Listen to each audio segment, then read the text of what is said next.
إن الحمد لله نحمده ونستعينه ونستغفره ونتوب إليه ونعوذ بالله من شرور أنفسنا ومن سيئات أعمالنا من يهده الله فلا مضل له ومن يضلل فلا هادي له وأشهد أن لا إله إلا الله وحده لا شريك له وأشهد أن محمدا عبده ورسوله صلاة ربه وسلامه عليه وعلى آله وصحبه أجمعين أما بعد. Ma'asyiral muslimin wal muslimat, a'azzani Allah wa iyyakum. Kita bersyukur kepada Allah Azza wa Jal karena pada kesempatan malam yang berbahagia ini kita kembali diberi kekuatan, kesempatan, taufik dan hidayah sehingga kita bisa menghadiri pengajian ini. Semoga Allah Azza wa Jal berkenan memberikan untuk kita semuanya ilmu yang bermanfaat sehingga bisa kita amalkan sebagai bekal untuk menghadap kepada Allah Jalla wa Ala. Amin ya rabbal alamin. Salawat dan taslim semoga tetap tercurahkan kepada junjungan kita Nabi besar Muhammad sallallahu alaihi wasallam, kepada seluruh keluarganya, para sahabatnya dan umatnya yang setia mengikuti tuntunannya sampai hari kiamat. Ma'asyiral muslimin wal muslimat, a'azzani Allah wa iyyakum, dan marilah kita saling memberi nasihat untuk tetap belajar ilmu agama, tetap menuntut ilmu syar'i, menghadiri pengajian, menghadiri majelis ilmu. Jangan tinggalkan majelis taklim, karena inilah jalan kebenaran. Majelis ilmu adalah jalan yang lurus yang akan mengantarkan kita menuju surga Allah. Rasulullah sallallahu alaihi wasallam bersabda, "Man salaka tariqan yaltamisu fihi ilman, sahhalallahu lahu bihi tariqan ilal jannah." Barang siapa yang menempuh suatu jalan untuk menuntut ilmu agama, Allah mudahkan baginya jalan menuju surga. Dan orang-orang yang Allah beri hidayah untuk hadir di majelis ilmu berarti tanda-tanda orang-orang soleh, tanda-tanda orang-orang baik. Insyaallah ya, masyaallah. Kata Rasulullah sallallahu alaihi wasallam, "Man yuridillahu bihi khairan yufaqihu fid din." Siapa yang Allah inginkan padanya kebaikan, maka Allah fahamkan dia urusan agama. Di antara cara kita memahami ilmu agama dengan hadir di majelis ini. Kemudian tidak hanya pada diri kita, kalau kita sudah rutin menghadiri pengajian, maka kita pun mengajak kaum muslimin yang lain. Kita ajak saudara kita, keluarga, kita ajak tetangga, kaum muslimin yang lainnya, agar sama-sama mendapatkan ilmu, sama-sama masuk surga.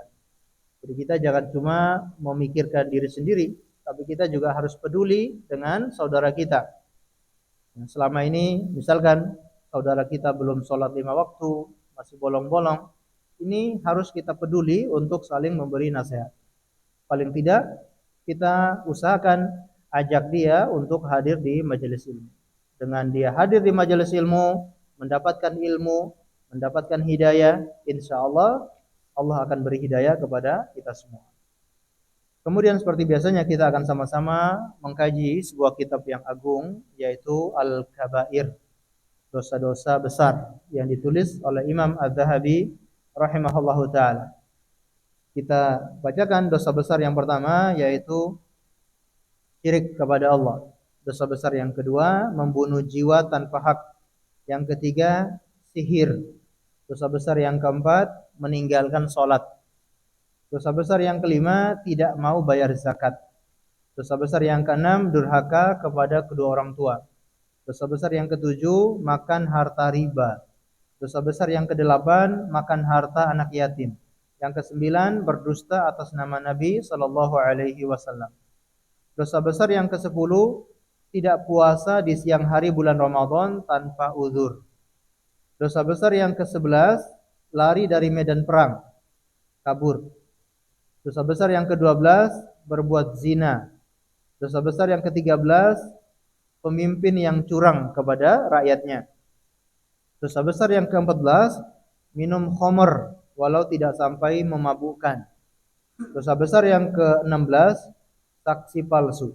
Dosa besar yang ke-17, liwat, homoseksual. Yang ke-17, menuduh wanita baik-baik melakukan zina. Yang ke-19, mengambil harta ghanimah sebelum dibagikan. Yang ke-20, berbuat zalim dengan mengambil harta orang lain secara batil. Dosa besar yang ke-21, mencuri. Yang ke-22, merampok, ya, begal, penyamun, dan seterusnya. Yang ke-23, sumpah yang membinasakan. Sumpah al-ghamus, al-yaminul ghamus, sumpah yang membinasakan ke dalam dosa besar. Yang ke-24, berdusta di kebanyakan ucapannya, alias sering berdusta. Sering berdusta, ini dosa besar. Yang ke-25, bunuh diri. Yang ke-26, hakim yang buruk, qadhi su. Dosa besar yang ke-27, al-qawat al-mustahsin ala ahlihi, yaitu seorang suami yang menjerumuskan istrinya dalam perbuatan zina. Ya, dia yang mendorong istrinya untuk berbuat zina atau bahkan menjual istrinya, termasuk menjual putrinya. Ini laki-laki yang dayus, yang tidak punya rasa cemburu. Itu dosa besar. Kemudian yang ke-28, ar-rijlatu minan nisa wal mukhannasu minar rijal. Wanita yang menyerupai laki-laki dan laki-laki yang menyerupai wanita. Yang ke-29, seorang yang menyuruh orang lain, menyuruh laki-laki lain menikahi mantan istrinya agar dia bisa menikah atau kembali dengan mantan istrinya tersebut. Ini ketika seorang talak 3 kepada istrinya, tidak boleh kembali kepada istrinya itu kecuali setelah istrinya menikah lagi dengan orang lain dan selesai masa iddahnya, baru dia boleh kembali kepada istrinya. Nah, dia mengakali hukum Allah dengan menyuruh orang atau membayar orang untuk menikahi istrinya itu, kemudian dia suruh menceraikan istrinya itu agar dia bisa kembali kepada istrinya. Ini dosa besar. Yang menyuruh juga dosa besar, terkena dosa besar, dan yang disuruh juga terkena dosa besar. Dosa besar yang ke-30 yaitu makan al-aklul maitah wa dam wa lahmul khinzir, makan bangkai, daging babi, dan makan darah. Kemudian yang ke-31, tidak menutup aurat ketika buang air kecil. Tidak mencari tempat yang tersembunyi untuk buang air kecil. Ini juga dosa besar. Yang ke-32, al-makas, yaitu penarik pajak. Ya. Penarik pajak ini dosa besar. Yang ke-33, riya, yaitu melakukan amal soleh untuk dipuji atau dilihat oleh orang lain.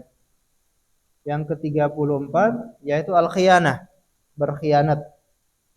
Kemudian yang ke-35, at-ta'allum lid-dunya wa kitmanul ilm, yaitu belajar ilmu agama untuk mencari dunia dan orang yang menyembunyikan ilmu. Ini yang insyaallah kita pelajari. Pertemuan kita terakhir masih membahas tentang dosa besar yang ke-35, yaitu seseorang yang belajar ilmu agama untuk mencari dunia. Apakah untuk mendapatkan pekerjaan atau untuk mendapatkan gaji atau mendapatkan pangkat kedudukan, maka ini termasuk dosa besar. Ya, seorang yang belajar ilmu agama untuk mencari dunia. Kita sudah bacakan beberapa dalil yang dibawakan oleh Imam Az-Zahabi, di antaranya firman Allah Subhanahu wa taala, "Innama yakhsyallaha min ibadihil ulama." Sesungguhnya orang-orang yang paling besar rasa takutnya kepada Allah adalah para ulama. Seorang ulama atau orang yang berilmu harusnya agar dia takut sama Allah, agar dia bisa takut sama Allah Subhanahu wa taala. Tapi ini ada orang-orang yang belajar ilmu agama untuk dunia. Berarti ilmu itu tidak membuat dia takut kepada Allah. Dan Imam Az-Zahabi membawakan tema ini, yaitu belajar untuk mencari dunia dan menyembunyikan ilmu, itu ada hubungannya. Jadi orang yang biasanya belajar ilmu agama untuk mencari dunia, maka umumnya mereka juga akan menyembunyikan kebenaran, akan menyembunyikan ilmu. Mengeluarkan fatwa itu sesuai pesanan. Kalau dibayar sekian, yang benar bisa dia katakan salah. Yang jelas-jelas salah bisa dia benarkan dengan membawakan dalil-dalil Al-Quran ataupun dalil-dalil dari hadis yang itu semua dia pelintirkan untuk bisa membenarkan fatwanya itu gara-gara pesanan. Dan itulah yang terjadi, itu biasanya karena belajarnya itu untuk mencari dunia. Nah, Allah sifati para ulama itu adalah orang-orang yang paling besar rasa takutnya kepada Allah. Nah, inilah ulama yang benar. Ulama yang betul-betul dikatakan ulama, yaitu mereka yang selalu takut dengan Allah. Kalau orang yang takut sama Allah, maka dia tidak akan menyembunyikan ilmu. Kalau benar dia sampaikan benar sesuai dalilnya, yang salah dia sampaikan salah.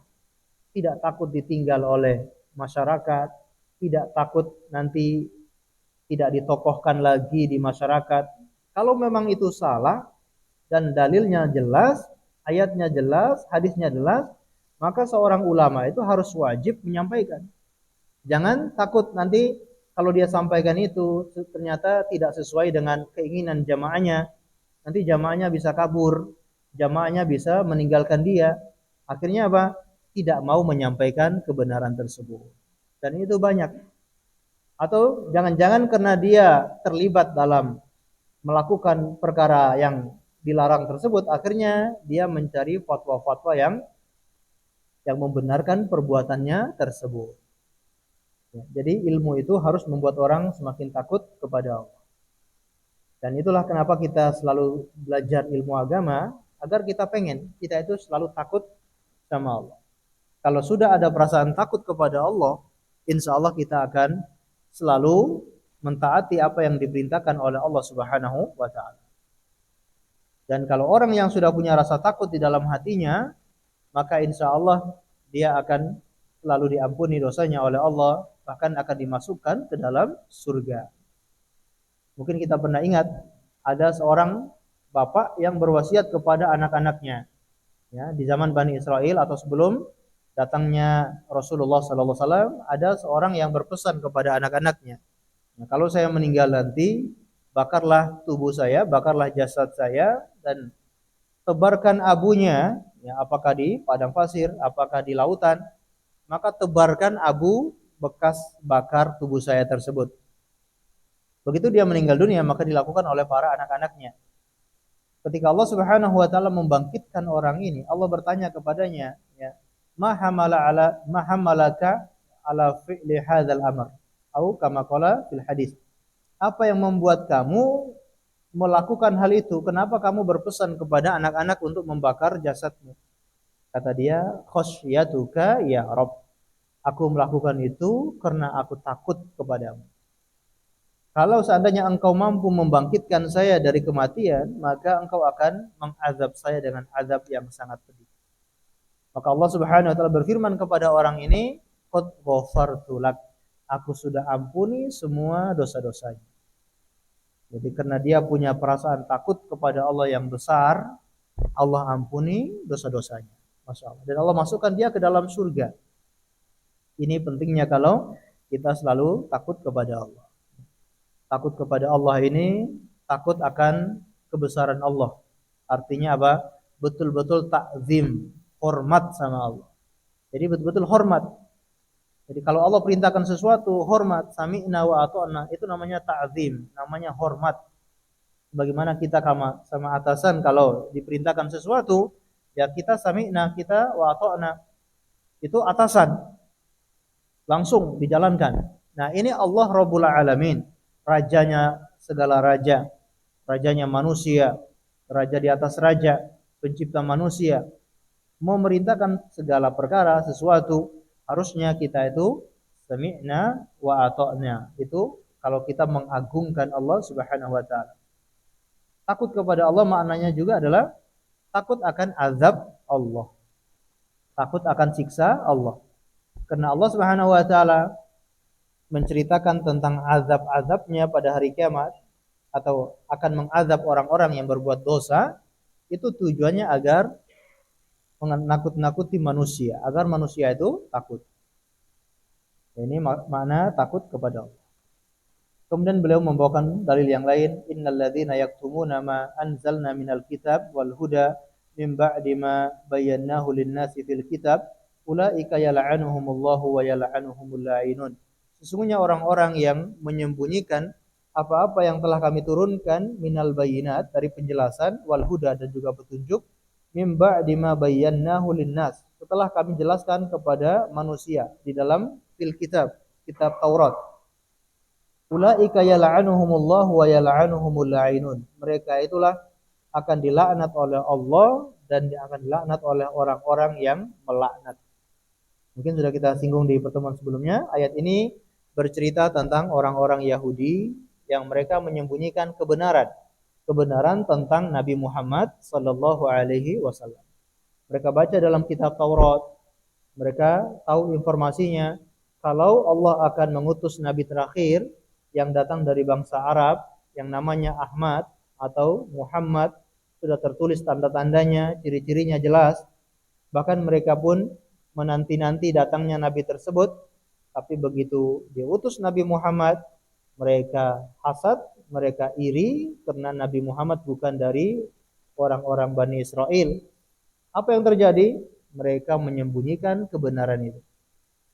Dan efeknya, ya, akibatnya sangat fatal. Gara-gara mereka menyembunyikan kebenaran itu, banyak orang yang tidak mengenal Nabi Muhammad. Banyak orang yang akhirnya tidak masuk Islam gara-gara disembunyikan kebenaran tersebut oleh mereka. Maka Allah akan melaknat orang-orang tersebut, bahkan akan dilaknat oleh orang-orang yang melaknat. Ya, orang-orang yang akhirnya mengikuti orang Yahudi gara-gara disembunyikan kebenaran, nanti pada hari kiamat mereka akan melaknat orang-orang Yahudi tersebut. Gara-gara kalian kami tersesat. Gara-gara kalian kami tidak mengenal agama yang benar. Akan dilaknat oleh orang-orang yang melaknat. Dalil yang lain Allah juga berfirman, innalladzina yaktumuna ma anzalallahu minal kitab. Ya. Sesungguhnya orang-orang yang menyembunyikan apa-apa yang Allah turunkan minal kitab dari Alkitab, yaitu menyembunyikan kebenaran, menyembunyikan ilmu yang Allah sampaikan kepada mereka. Bahkan mereka telah menjual kebenaran itu dengan harga yang sangat murah. Ayat-ayat Allah dijual dengan harga yang murah. Nah, ini yang sebagaimana terjadi di zaman kita sekarang ini. Seorang ulama yang diangkat oleh pemerintah kemudian berfatwa sesuai dengan keinginan pemerintah. Begitulah orang-orang Yahudi dahulu. Mereka ingin dapat kekuasaan, ingin dekat dengan seorang raja agar mereka punya kedudukan dengan raja tersebut atau di kerajaan, maka mereka melakukan apa saja yang diinginkan oleh sang raja, termasuk manipulasi kebenaran.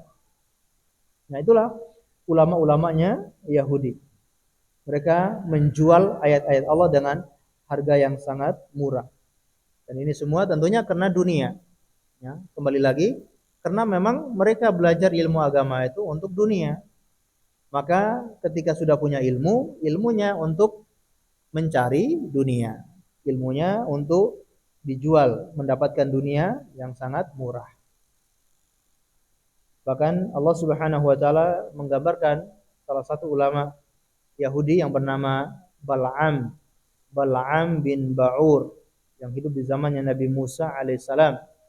Yang Allah umpamakan orang ini seperti seekor anjing yang menjulurkan lidahnya. Apabila engkau melarang anjing itu akan tetap menjulurkan lidahnya. Nah, itu Allah umpamakan ulamanya Yahudi yang bernama Bal'am bin Ba'ur, yang dia lebih mengikuti hawa nafsu, mengikuti dunia daripada mencari akhirat. Gara-gara untuk mendapatkan dunia, dia berfatwa atau dia berkata menyembunyikan kebenaran. Dinasihati oleh Nabi Musa alaihissalam, tapi tetap tidak mau menerima kebenaran. Itu seperti anjing, ya, dilarang untuk tidak menjulurkan lidah, tetap menjulurkan lidah. Karena itulah tabiatnya anjing. Nah, Bal'am ini dinasihati karena sudah merasa punya ilmu, merasa orang yang alim, ulama, ketika dinasihati tidak mau menerima. Ya. Siapa Anda menasihati saya? Apa gelar Anda? Kapan Anda belajar? Nah, itu kan orang yang biasanya tidak mau menerima kebenaran gara-gara merasa dirinya sudah pintar, dirinya sudah ulama. Kemudian ayat yang lain, wa id akhadallahu mitsaqal ladzina utul kitab litubayyinunnahu linnas litubayyinunnahu linnas wa la taktumunahu fanabaduhu wara'a dhuhurihim. Dan ketika kami dan wa idz akhadallahu mitsaqal ladzina utul kitab, dan ingatlah ketika Allah mengambil janji dari orang-orang ahlul kitab untuk mereka menjelaskan kebenaran itu kepada manusia dan jangan menyembunyikan kebenaran. Fanabadhuhu wara'a dhuhurihim.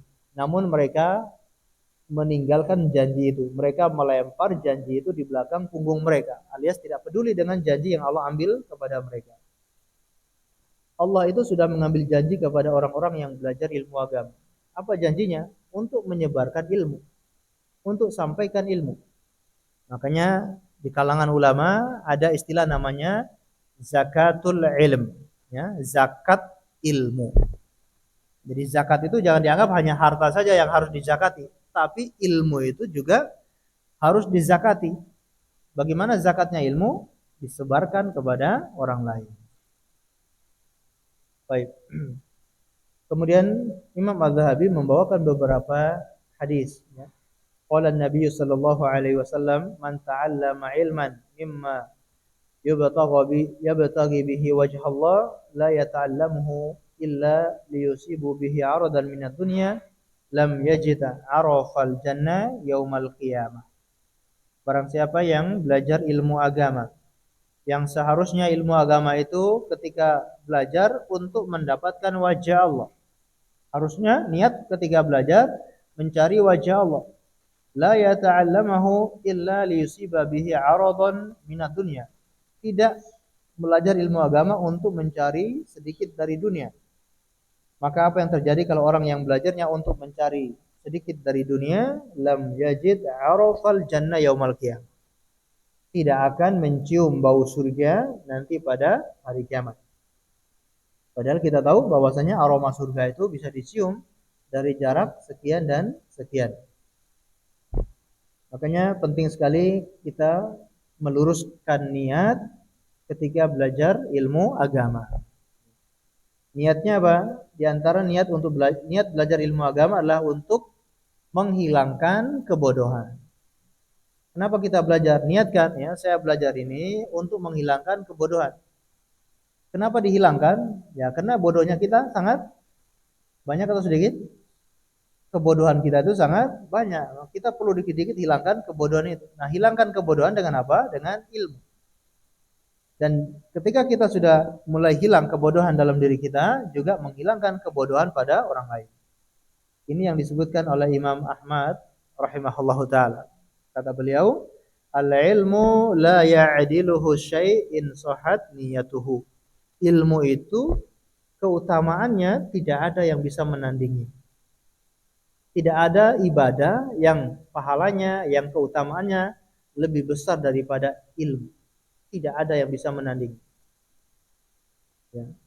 Orang berjihad di jalan Allah sekalipun, ya, mengangkat pedang untuk membunuh musuh, tidak bisa menyaingi orang yang berilmu. Kenapa? Kalau orang yang berjihad, ya, dia mengangkat pedang untuk, ya, membunuh orang, dan untuk menegakkan kalimat Allah. Tapi kalau orang yang berilmu, dia mengangkat pena, jadi bukan pedang yang diangkat, tapi yang diangkat adalah pulpen. Dia angkat pena untuk menghidupkan orang yang mati.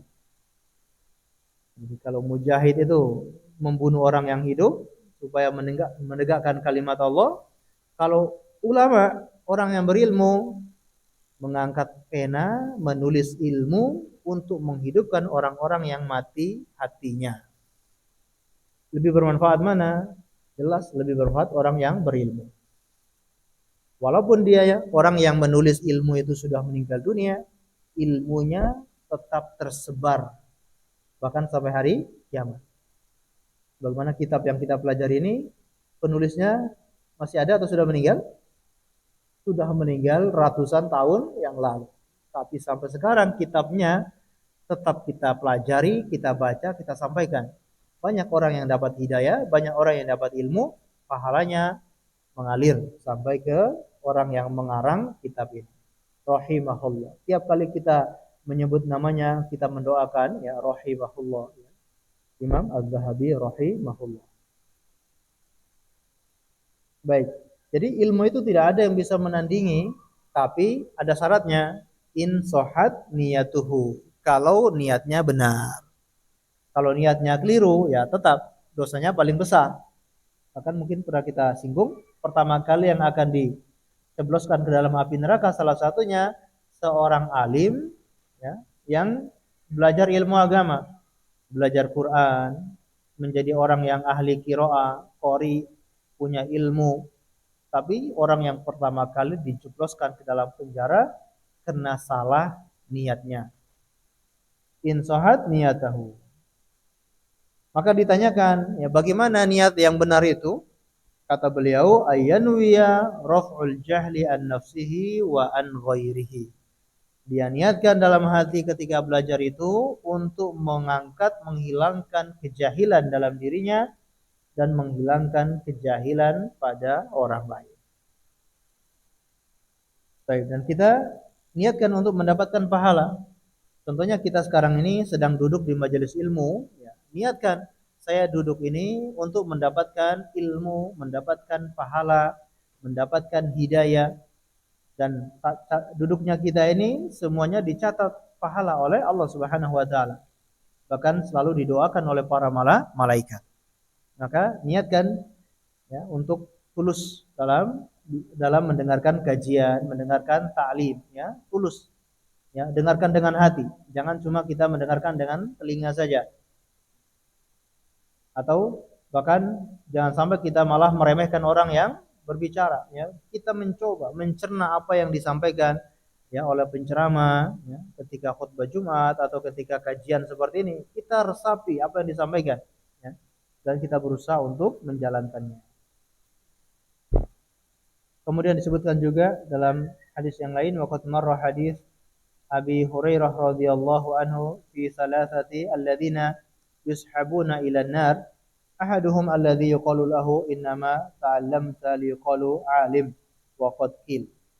Ini yang tadi kita singgung, hadis Abu Hurairah yang menceritakan tentang 3 orang yang pertama kali dicebloskan ke dalam api neraka. Salah satunya yaitu seorang alim yang ditanya oleh Allah, untuk apa kamu punya ilmu itu? Kamu belajar, kamu diberi kecerdasan, mudah menghafal, mudah memahami. Kamu gunakan untuk apa semua itu? Dia mengatakan, aku gunakan untukmu wahai Allah, untuk mencari ridhamu. Maka kata Allah, kadzabta, kamu berdusta. Innama ta'allamta liyuqalu alim. Sesungguhnya engkau itu belajar, engkau menghafal, itu agar disebut-sebut, dikenal sebagai orang yang alim. Waqad qil, dan itu sudah disebutkan. Sudah kamu dapatkan gelar-gelar seperti itu di dunia. Dan langsung diseret dan dilemparkan ke dalam api neraka. Nasallallahu salama wal afiyah. Ya, ini sangat mengerikan. Ancaman bagi para ulama yang seharusnya para ulama itu penopang agama ini, yang menjadi benteng agama Islam, salah satunya adalah ulama. Mereka yang menjelaskan Islam, menjelaskan syariat ini kepada umat. Itu bentengnya umat Islam, bentengnya syariat Islam. Itu para ulama.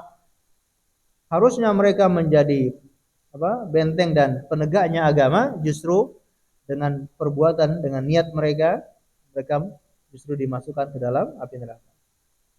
Maka disebutkan dalam riwayat itu, Abu Hurairah sampai beliau pingsan 3 kali untuk menjelaskan hadis ini. Jadi salah seorang tabi'in, dia masuk ke kota Madinah dengan niat, kalau saya sampai di Madinah, saya akan bertemu dengan sahabat Nabi dan saya ingin bertanya kepada mereka. Qadarullah, orang ini ternyata masuk kota Madinah dan dia melihat ada seseorang yang dikerumuni oleh banyak orang. Banyak orang datang minta fatwa, bertanya tentang persoalan ilmu agama. Dan dia bertanya siapa orang itu, ternyata itu adalah Abu Hurairah. Begitu dia sampai di hadapan Abu Hurairah, dia berkata, ya, ajari saya apa yang kamu dengar dari Rasulullah sallallahu alaihi wasallam. Kata Abu Hurairah, demi Allah, aku akan ajari kamu apa yang aku dengar dari Rasulullah. Begitu beliau mau menyampaikan hadis ini, beliau bergetar, menggigil dan langsung pingsan. Dibangunkan ya, agak lama kemudian beliau agak sadar, beliau mengatakan, "Demi Allah aku akan sampaikan apa yang aku dengar dari Rasulullah." Sebelum menyampaikan hadis ini beliau menggigil dengan sangat hebat dan akhirnya pingsan lagi. Sampai 3 kali beliau pingsan karena beratnya ilmu tentang atau hadis yang berbicara tentang 3 orang yang pertama kali dicebloskan ke dalam api neraka. Karena Abu Hurairah sadar beliau ini termasuk orang yang berilmu. Ya, kenapa beliau sampai khawatir dan saking takutnya sampai beliau pingsan? Karena beliau merasa beliau berilmu. Jangan-jangan beliau termasuk orang yang seperti itu. Ini sahabat Nabi. Ya, beliau sangat takut. Ya, seperti yang disebutkan dalam hadis tersebut, dimasukkan ke dalam api neraka pertama kali. Nas'alullah as-salama wal afiyah. Kemudian an Yahya ibni Ayyub an ibni Juraij an Abi Zaid an Jabir marfu'an. Dari Zabir, sahabat Zabir bin Abdullah secara marfu', yaitu hadis yang sampai kepada Nabi sallallahu alaihi wasallam. Beliau bersabda, "La tata'allamul ilma litubahu bihil ulama au tumaru bihis sufaha wala tuhayyazu bihil majalis. Faman fa'ala dzalika fannaru annar." Kata Rasulullah, janganlah kalian belajar ilmu agama itu untuk menandingi para ulama. Belajar ilmu agama untuk menyaingi para ulama atau menyaingi orang lain. Au tumaru bihi sufa, atau agar bisa berdiskusi, berdebat dengan orang-orang jahil. Jadi biar dia kelihatan orang yang paling pinter ya. Ketika ada orang yang tidak tahu ilmu agama, dia debat dengan orang-orang tersebut.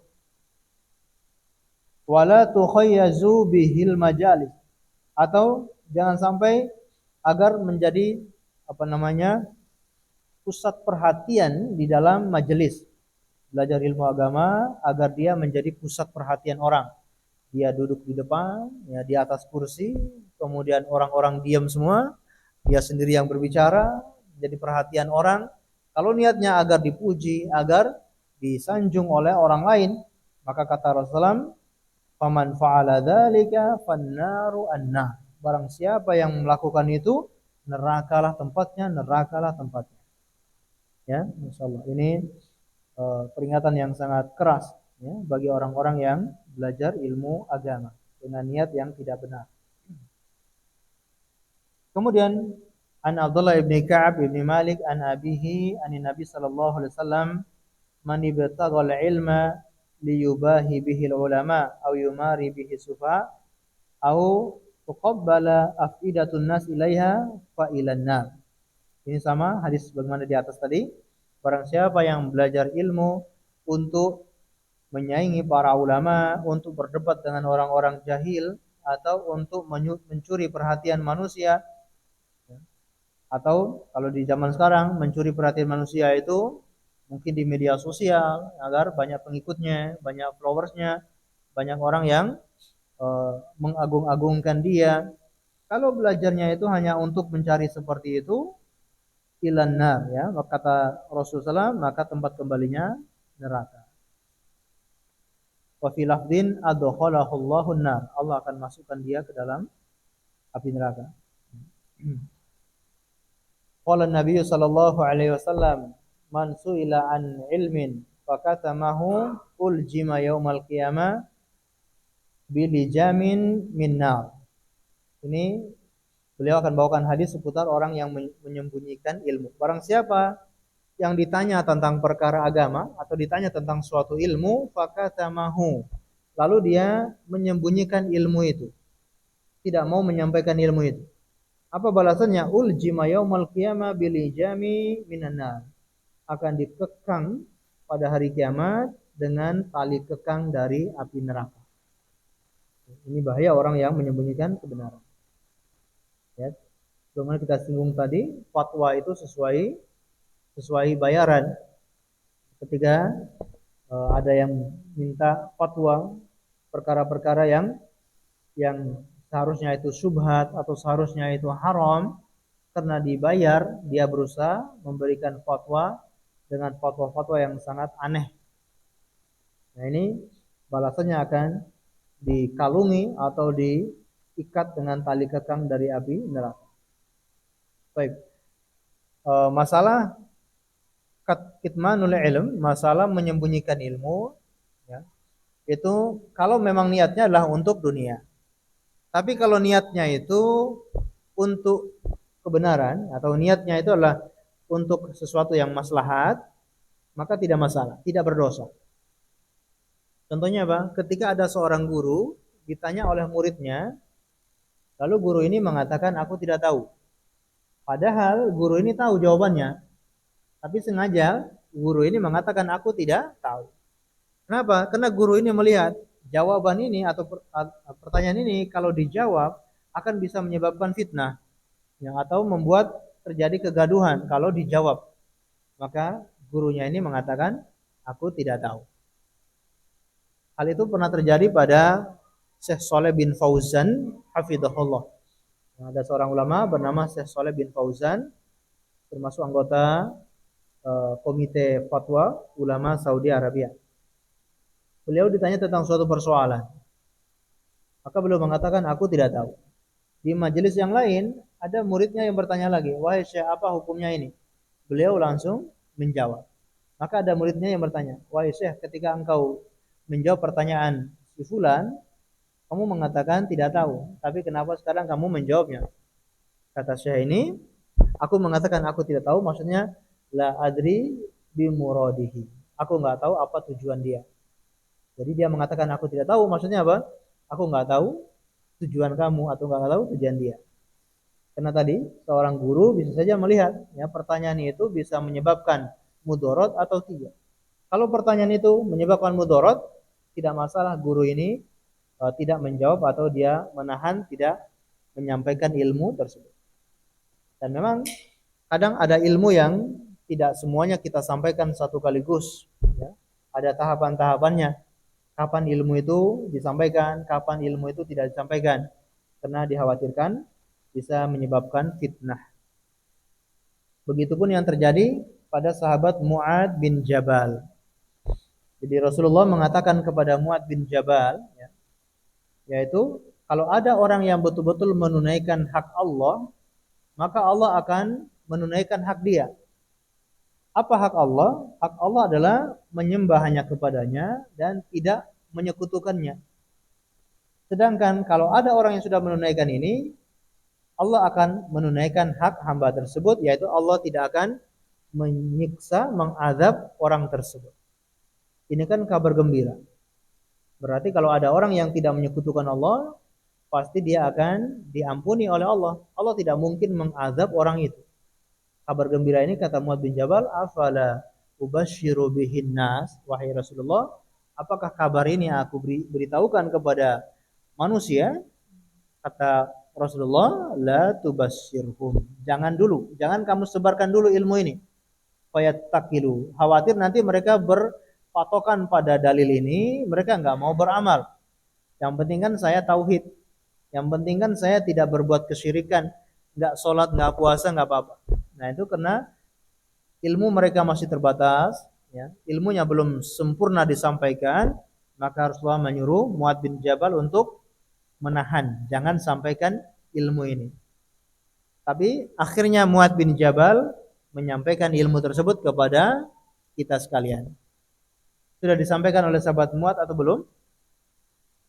Sudah ya, buktinya kita baca hadis itu. Hadis itu dari Mu'ad bin Jabal.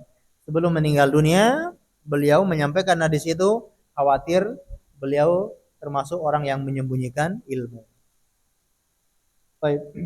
Waqala Abdullah ibn Abbas, qala Abdullah ibn Iyash al-Kitbani an abihi an Abi Abdurrahman al-Habli an Abdullah ibn Amr an Rasulillah sallallahu alaihi wasallam qala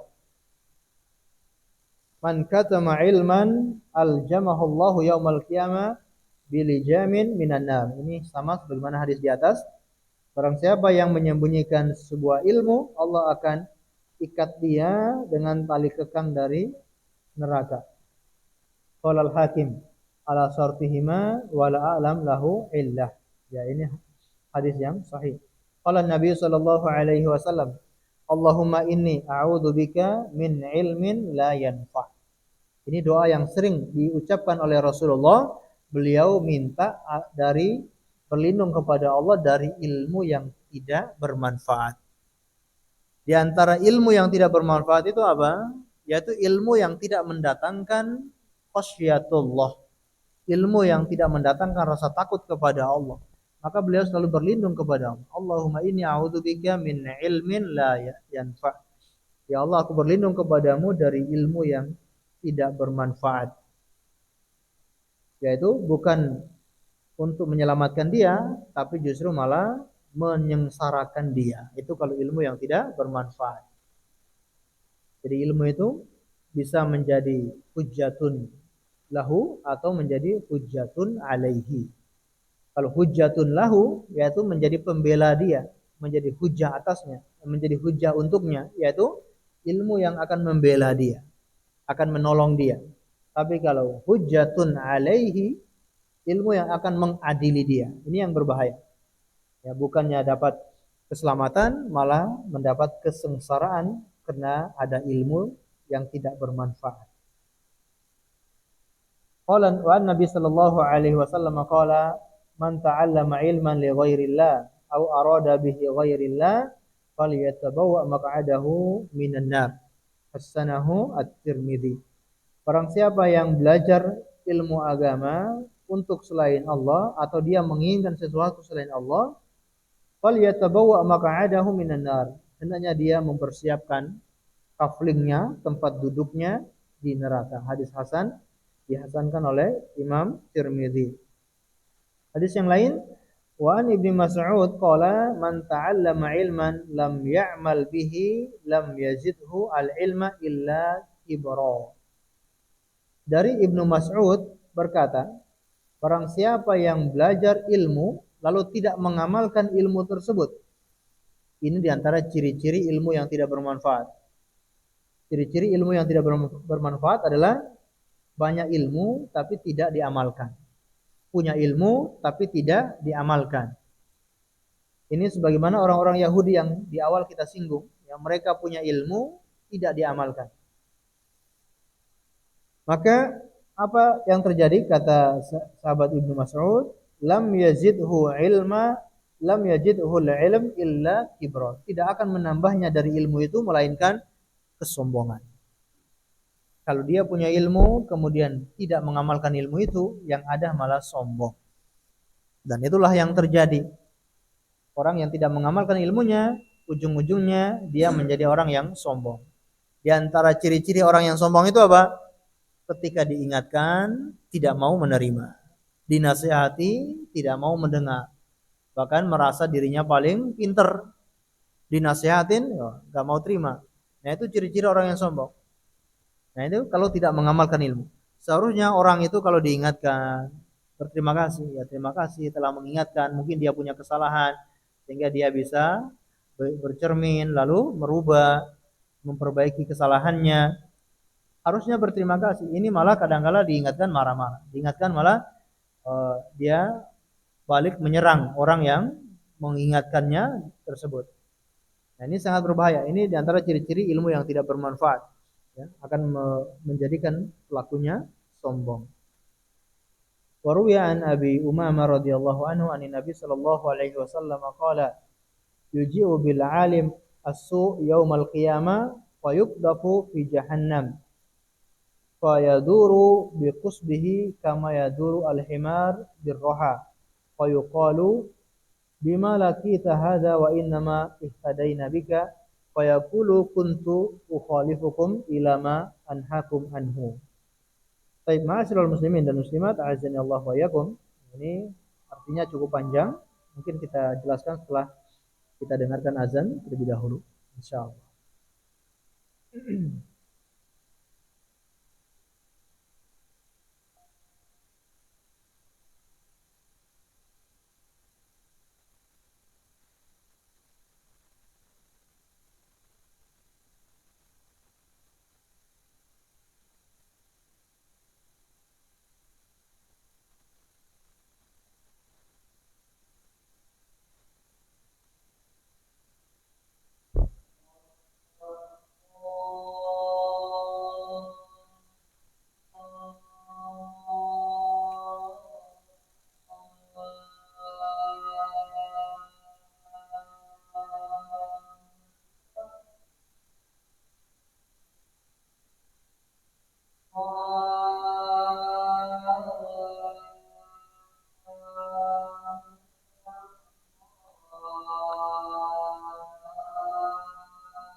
Ma'asyiral muslimin wal muslimat, a'azzani Allah wa iyyakum.